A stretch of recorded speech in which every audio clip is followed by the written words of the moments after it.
अगर आप चाहते हैं निषाद फिल्म के ऑडियो वीडियो सबसे पहले आप तक पहुंचे, तो इस चैनल को सब्सक्राइब करें और साथ ही बेल आइकन को दबाना ना भूलें।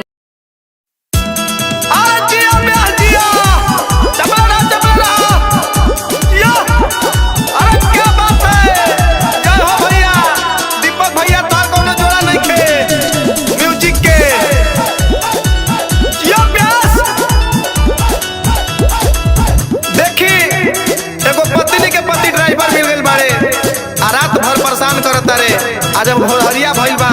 तो पत्नी कहतारी आ कौना भाव में कहतारी आई सुनल जा कैसे कहती है ब्यास सुनी अब नइखे मन हो बथता अलान हो रात दिन करता र पिया जी गजान हो ए हटी ना अब नइखे मन हो बथता अलान हो रात दिन करता र पिया जी गजान हो